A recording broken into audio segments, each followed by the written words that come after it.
क्या कभी इस बात पर ध्यान दिया गया है कि अगर दुनिया के सबसे भरोसेमंद बैंक का लोगो अचानक नियॉन पिंक और एकदम चमकीले पीले रंग का हो जाए तो क्या होगा? अरे कोई वहाँ अपना पैसा जमा करने जाएगा ही नहीं। लोग हिचकिचाएंगे। एग्जैक्टली। या फिर किसी महंगे और शांत स्पाई की दीवारें अगर खतरनाक लाल रंग से पेंट कर दी जाएं, वहाँ को रिलैक्स कर पाएगा? बिल्कुल नहीं, वहाँ तो उल्टा स्ट्रेस बढ़ जाएगा। वही तो बात है, रंग सिर्फ आंखों को सुंदर लगने के लिए नहीं होते, रंग दिमाग के साथ एक बहुत ही खामोश खेल खेल रहे होते हैं। बिना एक भी शब्द कहे वो भरोसा, डर या खुशी का एहसास दिला सकते हैं। एकदम सटीक बात है। आमतौर पर रंग को लोग सिर्फ एक डेकोरेशन की तरह देखते हैं, जैसे कमरे की दीवार पर कौन सा पेंट अच्छा लगेगा या फिर गाड़ी कौन से रंग की खरीदनी चाहिए। हाँ, नॉर्मल लाइफ में तो यही होता है। राइट, पर जब डिजाइन और कम्युनिकेशन की प्रोफेशनल दुनिया की बात आती है ना, तो ये नजरिया पूरी तरह बदल जाता है।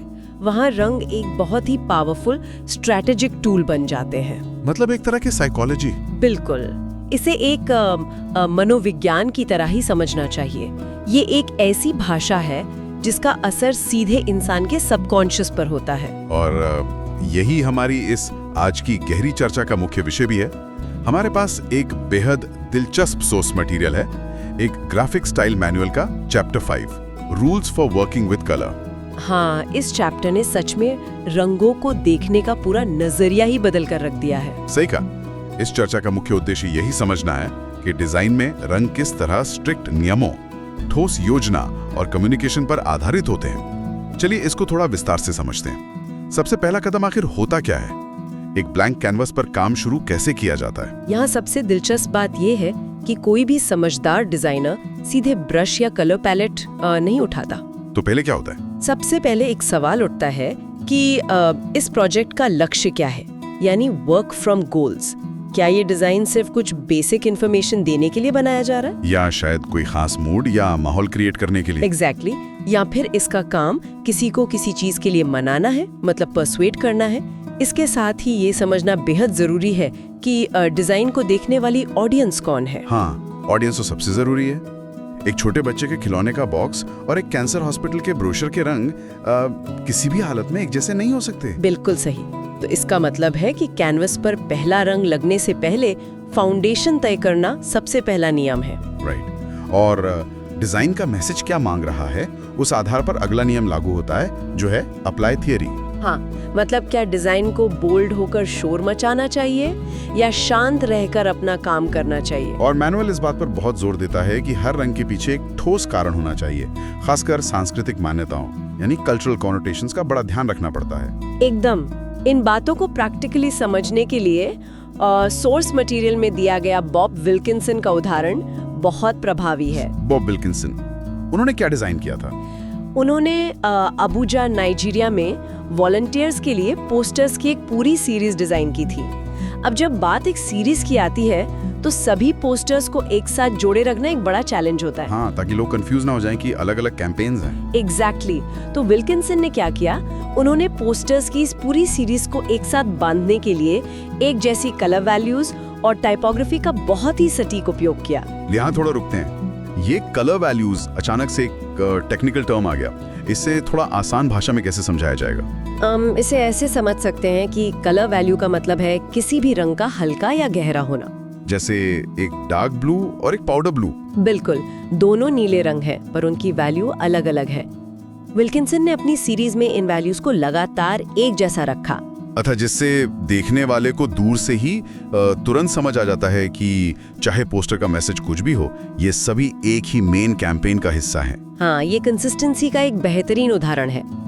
एक और बड़ा दिलचस्प उदाहरण रूबिन मोरेनो का है, जिन्होंने कराकस वेनेजुएला में एक डिजाइन बनाया था। उन्होंने रंगों का इस्तेमाल कैसे किया? उन्होंने कॉम्पोजिशन को एक रूप देने के लिए रेड और क्रीम कलर्स को बार बार रिपीट किया। और सबसे खास बात थी उनके ब्लैक फ्रेम्स का इस्तेमाल, जो कहानी को एक रेफरेंस दे रहे थे। ओह, मतलब लाल रंग वहाँ अर्जेंसी या पैशन दिखा रहा था और ब्लैक फ्रेम्स उसे एक स्ट्रक्चर दे रहे थे। सही पकड़ा, हर रंग का एक स्पेसिफिक काम तय था। ये सब सुनकर लगता है कि ये किसी अनजान शहर में बिना नक्शा यानी मैप के घूमने जैसा है। अगर गोल और रीजन क्लियर नहीं है तो भटक जाना तय है। एकदम सटीक एनालॉजी है। गोल और रीजन वो नक्शा है जो सही रास्ते पर रखते हैं। इससे बाद में बहुत वक्त बचता है, क्योंकि हजारों कलर्स के बीच कंफ्यूज होने का रिस्क शुरुआत में ही खत्म हो जाता है। राइट। अब जब नक्शा मिल गया है और फाउंडेशन पूरी तरह तय हो गई है, तो अगला कदम क्या आता है? उन चुने हुए रंगों को एक्चुअल डिजाइन में उतारना। हाँ, एग्जीक्यूशन। यहाँ मैनुअल का चौथा नियम आता है कि choose colour and make it count.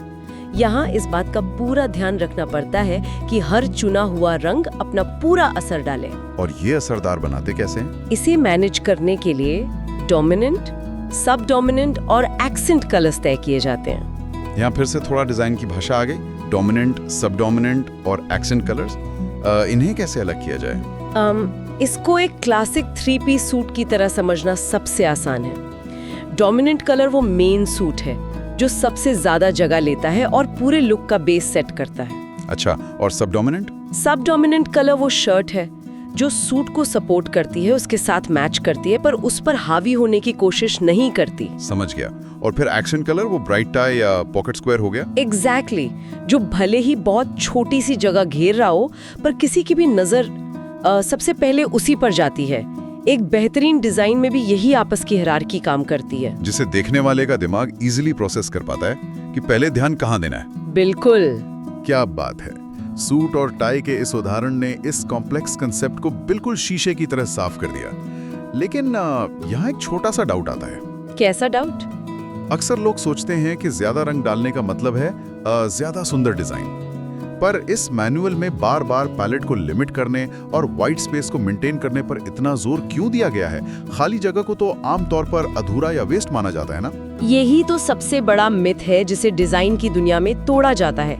असल में लिमिटेशंस और व्हाइट स्पेस डिजाइन को सांस लेने की जगह देते हैं। सांस लेने की जगह मतलब विजुअल क्लटर कम करने के लिए? हाँ, अगर हर जगह रंग और टेक्स्ट भर दिया जाए तो हर विजुअल एलिमेंट एक दूसरे से ध्यान खींचने के लिए लड़ने लगता है। ऐसे शोर में दिमाग और आंखें दोनों बुरी तरह थक जाते हैं। राइट, व्हाइट स्पेस से एक क्लियर विजुअल फोकस बनता है। इसके अलावा एक और बड़ा असूल है जो छठे नियम में आता है, कंटेंट को लीड करने देना। मिटाली लिंडबर्ग जो ट्रेविजो इटली से हैं, उनकी ऑर्गेनिक राइस पैकेजिंग इसका कमाल का उदाहरण है। ऑर्गेनिक राइस पैकेजिंग, उसमें क्या खास था? उन्होंने लिटरली बॉक्स के अंदर वाले चावल को ही पूरे डिजाइन का रंग तय करने दिया। वेट, वो कैसे? एक बेजुबान चावल अपना रंग खुद कैसे तय कर सकता है? अरे उन्होंने पैकेजिंग के अंदर रखे हुए चावल का जो एक्चुअल रंग था, ठीक वही मिट्टी जैसा नेचुरल रंग बाहर के कार्डबोर्ड बॉक्स के लिए चुना। ओह, और शायद बॉक्स में कोई ट्रांसपेरेंट कटआउट रखा होगा? एकदम सही। बॉक्स में एक छोटा सा ट्रांसपेरेंट कटआउट रखा गया जहां से अंदर का चावल दिखता है, और वो ग्रेन बाहर वाले बॉक्स के रंग के साथ परफेक्टली एक हो जाता है। वाह, ये तो बहुत स्मार्ट है ना? अब इसके पीछे का मनोविज्ञान समझिए। जब कोई इस पैकेजिंग को देखता है तो किसी भी तरह का आर्टिफिशियल या चमकीला रंग न होने की वजह से दिमाग तुरंत उस प्रोडक्ट को ऑथेंटिक और ऑर्गेनिक मान लेता है। ये एक सबकॉन्शियस ट्रस्ट बनाता है। अगर वहाँ ब्राइट नियॉन ग्रीन कलर लगा दिया जाता तो बिना सोचे लोग उस ऑर्गेनिक दावे पर शक करने लगते। बिल्कुल, ये बेहद गहरी साइकोलॉजी है। वही दूसरी तरफ कभी-कभी कंटेंट को हाईलाइट करने के लिए रिस्ट्रिक्शंस तोड़ने और शोर मचाने की जरूरत भी तो पड़ती होगी। हाँ, कभी-कभी ऐसा करना पड़ता है। जैसे फर्नांडो रेवलो ने कोचाबाम्बा, बोलिविया में एक डिजाइन बनाया था। उसमें क्या हुआ था? उसमें कलर्स का एक कलाइडोस्कोप यानी बहुरंगी पैटर्न बहुत ही प्रभावी ढंग से यूज हुआ है। वहाँ मैसेज ही उत्सव, कल्चरल डाइवर्सिटी और शोर का था, तो बहुत सारे रंग एक साथ आना जरूरी थे। Make sense. लेकिन आर्तुरो बोर्टेलो अल्वारेस का हेटी नीड्स यू पोस्टर तो शायद बिल्कुल इसके उलट काम करता है। हाँ, वो पोस्टर अपने आप में साइलेंस का एक बहुत बड़ा उदाहरण है। उस पोस्टर में बैकग्राउंड बिल्कुल सफेद है, पूरी तरह खाली, और बीच में बस वो एक आंख बनी है जिसमें हेटी का नक्शा और एक खून की बूंद है। एग्जैक्टली। उस खाली व्हाइट बैकग्राउंड की वजह से वो खून की बूंद पूरी तरह आगे आकर उभरती है। इस साइकोलॉजी को शायद आइसोलेशन कहते हैं ना? सही जवाब। जब बाकी हर जगह शांति होती है तो एक अकेली चीज दिमाग पर पूरा असर डालती है।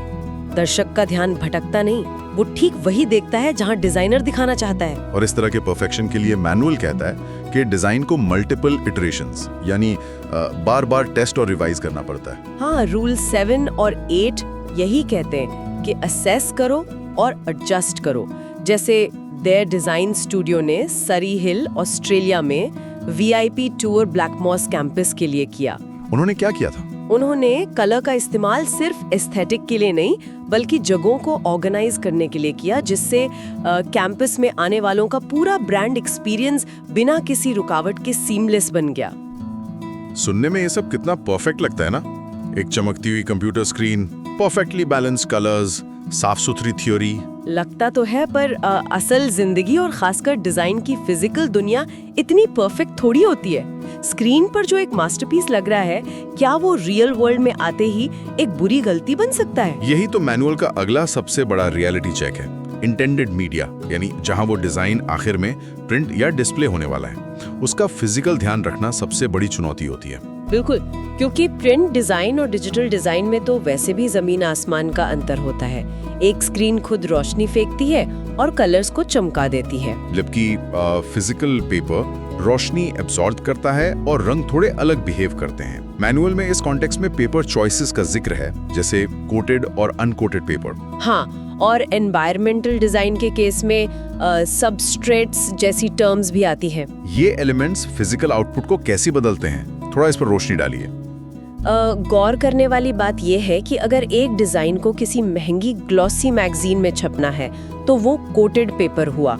उसके ऊपर एक पतली लेयर होती है जिस पर रंग फैलते नहीं है और बेहद चमकदार आते हैं। और वहीं अगर अखबार या किसी रफ नोटबुक जैसा अनकोटेड पेपर हो तो वो स्याही को पूरी तरह सोख लेता है और कलर्स डल या फीके पड़ जाते हैं। सबस्ट्रेट की बात करें तो इसका मतलब है कोई भी ऐसी सतह जिस पर प्रिंट किया जाना है, चाहे वो कैनवस हो, कपड़ा हो, प्लास्टिक हो या हाईवे पर लगे बिलबोर्ड का मेटल हो। एग्जैक्टली।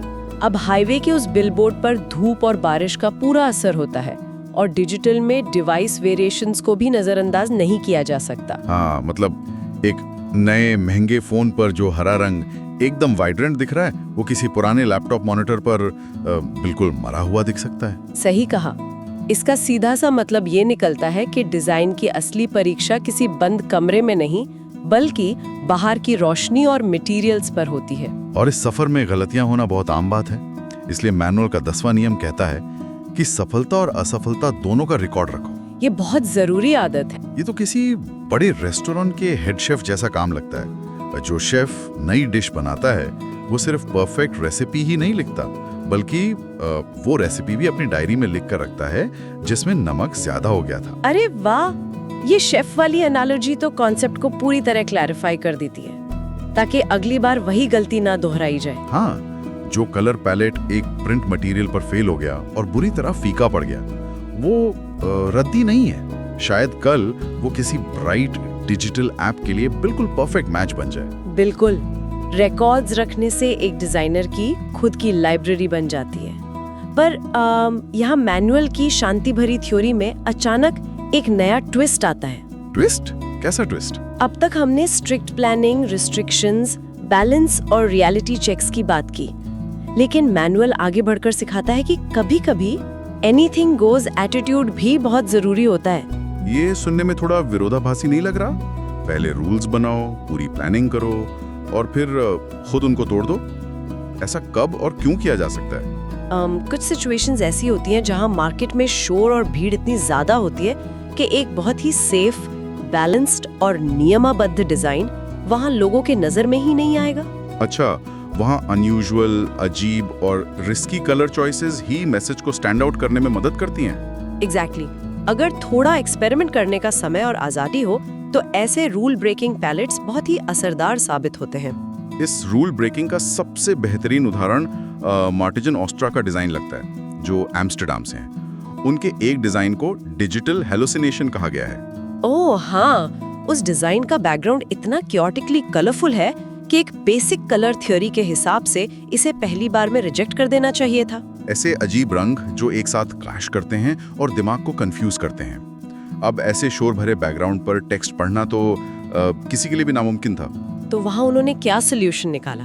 उन्होंने टेक्स्ट के ठीक नीचे पूरे व्हाइट बार्स जोड़ दिए। एक हल्का कलर ओवरले वहां कभी काम नहीं करता। ये व्हाइट बार्स उन अजीब रंगों के बीच एक शांति का आइलैंड बन गए, जिससे केओस भी बरकरार रहा और टेक्स्ट भी आसानी से पढ़ा जा सका। ये तो सच में लाजवाब है। एक और बड़ा ही लाजवाब उदाहरण हाइडलबर्ग जर्मनी से गर्ट्स ग्रामलिच के डिजाइन्स में मिलता है। उन्होंने क्या अलग किया था? उन्होंने टाइपोग्राफी यानी टेक्स्ट डिजाइन में एक ऐसी हरकत की जो एक स्ट्रिक्ट नो मानी जाती है। आमतौर पर लेटर्स को साफ, सिंपल और अलग-अलग रखा जाता है ताकि पढ़ने में आसानी हो। राइट। लेकिन उन्होंने लेटर फॉर्म्स के बिल्कुल अंदर एक और लेयर और टेक्सचर भर दिया। आम स्थिति में ऐसा करने से डिजाइन बहुत ज्यादा क्लटर हो जाता और कोई उसे पढ़ नहीं पाता, लेकिन ये एक मास्टरपीस बन गया। ऐसा कैसे हुआ? एक बड़ी गलती लगने वाली चीज मास्टर स्ट्रोक में कैसे तब्दील हो गई? क्योंकि उन्होंने उस बदलाव के साथ साथ लेटर्स का स्केल यानी उनका आकार बहुत बड़ा रखा और उसके ऊपर डार्क ग्रे की एक ट्रांसलूसेंट टॉप लेयर यूज की। ओह, इससे अंदर का शोर और टेक्सचर भी दिख रहा था और ऊपर का लेटर शेप भी बिल्कुल साफ पढ़ने में आ रहा था। हाँ, साथ ही उनका टाइप बेस्ड कॉम्पोजिशन भी ध्यान देने लायक है, जहां लिमिटेड कलर्स और टेक्सचर्ड बैकग्राउंड से उन्होंने एकदम फ्लैट स्पेस में गहराई यानी डेप्थ का इल्यूजन क्रिएट कर दिया। ये एक कॉग्निटिव पजल जैसा काम करता है जो देखने वाले को उस डिजाइन के सामने ज्यादा देर तक रुकने पर मजबूर कर देता है। पर यहाँ दिमाग में एक बहुत ही लाजमी सवाल आता है। कैसा सवाल? इन डिजाइनर्स ने इतनी खूबसूरती से रिस्क लिया और कामयाब हुए, पर किसी नए इंसान को कैसे पता चलेगा कि अब वक्त आ गया है जब रूल्स तोड़ने का अधिकार उसने कमा लिया है? कब एक बोल्ड स्टेप बेवकूफी नहीं बल्कि मास्टर स्ट्रोक कहलाता है? मैनुअल इसका बड़ा सीधा और ठीक जवाब देता है, इंडिस्पेंसिबल नॉलेज। जब तक कलर थियोरी, कंट्रास्ट और ह्यूमन साइकोलॉजी की बहुत गहरी और पक्की समझ न हो, तब तक रिस्क लेना सिर्फ एक अंधेरे में तीर चलाना है। जैसे संगीत में होता है, किसी क्लासिकल राग से सिर्फ वही गायक सेफली और खूबसूरती से भटक सकता है जिसे उस राग की हर एक बीट, हर एक सुर पर पूरी कमांड हो। बहुत बढ़िया कंपैरिजन है ये। थ्योरी की पक्की समझ होने पर ही बोल्ड चॉइसेस पर्पसफुली और कॉन्फिडेंटली ली जा सकती हैं।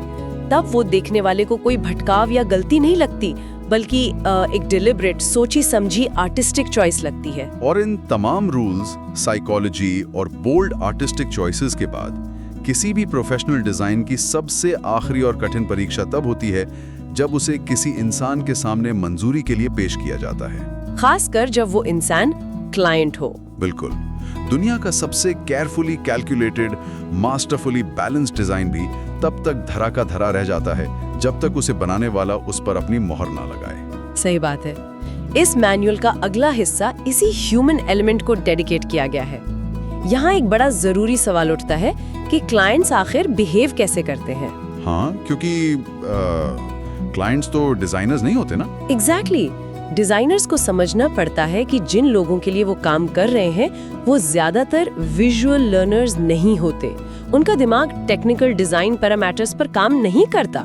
और उससे भी बड़ी बात, किसी भी आम इंसान को अपनी सब्जेक्टिव चॉइसेस यानी निजी तौर पर मुझे क्या पसंद है, इसे अपने प्रोफेशन से अलग रखना नहीं सिखाया जाता। हाँ, एक ट्रेन प्रोफेशनल तो अपनी पर्सनल पसंद को किनारे रखकर ब्रांड मैसेज के हिसाब से रंग चुनता है, पर क्लाइंट किसी भी वक्त मीटिंग में आकर कह सकता है कि मुझे हरा रंग पसंद नहीं है, इसे बदल दो। ये सुनकर लगता है कि डिजाइन का पेशा आधी आबादी के लिए एक आर्टिस्ट का काम है और बाकी आधी आबादी के लिए एक ट्रायल कोर्ट के वकील का पेशा, जिसे अपने हर एक रंग के पीछे का ठोस सबूत जज के सामने पेश करना पड़ता है। बिल्कुल सही कहा। जज को सिर्फ ये कहकर नहीं मनाया जा सकता कि देखिए ये रंग कितना सुंदर है। सबूत पेश करने पड़ते हैं कि ये ब्रांड स्ट्रैटेजी से कैसे जुड़ता है, इसके पीछे की कल्चरल रिसर्च क्या कहती है और टारगेट ऑडियंस पर इसका क्या असर होगा। और यहाँ एजेंसी सब कम्युनिकेशन का लिपलैंड डैमेज, जो मॉन्ट्रियल से है, एक बेहतरीन सबक देता है। उन्होंने क्लाइंट के साथ क्या अप्रोच रखी थी? उन्होंने क्लाइंट को बोलकर कन्विंस करने के बजाय दिखाकर कन्विंस किया। उन्होंने ये साबित किया कि लिमिटेड कलर्स और सिंपल शेप्स कितने असरदार हो सकते हैं। मतलब उन्होंने सिर्फ एक फ्लैट कंप्यूटर स्क्रीन पर अपना डिजाइन नहीं पेश किया होगा। नहीं, उन्होंने दिखाया कि ये कलर पैलेट असल जिंदगी में, जैसे business cards, letter heads, stationery और एनवेलप्स पर कैसा लगेगा। अच्छा, जब एक बार क्लाइंट को ठीक वही डिजाइन फिजिकल दुनिया के रेफरेंस में दिख जाता है तो उसकी निजी पसंद नापसंद पीछे छूट जाती है और एक विश्वास पैदा होता है। वही ना, एक और बिल्कुल सटीक उदाहरण लिली चाओ का है, जिन्होंने न्यूयॉर्क में NFL आर्टिकल मेल्टडाउन के लिए डिजाइन तैयार किया। मेल्टडाउन, उसके लिए कैसा पैलेट चुना गया था? उन्होंने इस आर्टिकल के लिए हाई कॉन्ट्रास्ट ब्लैक और येलो कलर पैलेट का इस्तेमाल किया। अब आम जिंदगी में, नेचर में भी काला और चमकीला पीला रंग एक साथ देखकर दिमाग में डेंजर, वास्प्स या वार्निंग टेप जैसा एक अलर्ट सिग्नल आता है। हाँ, ये तो एक बहुत ही आक्रामक और एग्रेसिव कॉम्बिनेशन है। लेकिन क्योंकि आर्टिकल एक बहुत hard hitting serious sports issue पर था, तो उस कंटेंट के हिसाब से ये खतरनाक कलर्स बिल्कुल ठीक और जरूरी थे। जब उस आर्टिकल की आक्रामक स्ट्रैटेजी क्लाइंट के सामने रैशनल के रूप में रखी गई होगी, तभी उन्होंने इन अनकंफर्टेबल रंगों को पास किया होगा। बिल्कुल सही। एक सक्सेसफुल कलर स्ट्रैटेजी वही है जिसमें स्ट्रिक्ट स्ट्रक्चर का अनुशासन हो, नई एक्सपेरिमेंट्स की क्रिएटिविटी हो, रियल वर्ल्ड मीडिया कंस्ट्रेंट्स का ज्ञान हो और अपने क्लाइंट को बिना किसी ईगो के क्लियर लॉजिक के साथ समझाने की क्षमता हो। तो घूम फिर कर बात यही आती है कि मैनुअल बार बार यही याद दिलाता है कि रंगों से खेलना जरूरी है, पर उस खेल के रूल्स और साइकोलॉजी को इग्नोर करना एक बहुत बड़ी भूल साबित हो सकती है। एकदम। इसे अगर हम समेटें तो रंग सिर्फ एस्थेटिक्स नहीं है, ये पूरी एक लैंग्वेज है, एक साइंस है जिसमें रूल्स भी हैं और उन रूल्स को तोड़ने के कैलकुलेटेड रिस्क्स भी। इस गहरी और दिलचस्प चर्चा को यहीं विराम देने से पहले इस सोर्स मटेरियल को थोड़ा और आगे बढ़ाते हुए एक बड़ा ही सोचने पर मजबूर करने वाला विचार दिमाग में आता है। कैसा विचार? हमने इस चर्चा में बार बार देखा कि रंगों के बारे में कल्चर, ज्योग्राफी और कॉन्टेक्स्ट के हिसाब से लोगों की राय और इमोशंस बदल जाते हैं। एक देश में जो रंग शुभ है, दूसरे में वो शोक का प्रतीक हो सकता है। हाँ, ये कल्चरल डिफरेंसेस तो हमेशा से रहे हैं। पर एक बार सोचने वाली बात है कि आज के इस दौर में जब इंटरनेट ने पूरी दुनिया की आपस की बाउंड्रीज को लगभग मिटा दिया है और लगातार ग्लोबल कल्चर्स एक दूसरे में घुल मिल रहे हैं, तो क्या आने वाले वक्त में रंगों के ये सो कॉल्ड यूनिवर्सल रूल्स हमेशा के लिए बदल जाएंगे? ये बहुत ही गहरा सवाल है। जब टोक्यो से लेकर न्यूयॉर्क और न्यू दिल्ली तक हर कोई एक ही विजुअल मीम, एक ही सोशल मीडिया लेआउट और एक ही स्क्रीन पर अपना वक्त बिता रहा है। एग्जैक्टली। तो क्या आने वाले 50 सालों में लाल, हरा या पीला रंग पूरी दुनिया में एक ही इमोशन दर्शाएगा, या लोकल कल्चर्स किसी तरह डिजिटल फ्लड के खिलाफ अपनी आजाद पहचान बचाकर रख पाएंगे?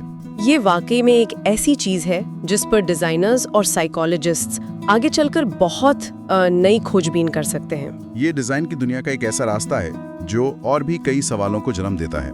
फिलहाल इस विश्लेषण को हम यहीं समाप्त करते हैं। आगे की खोजबीन जारी रहेगी।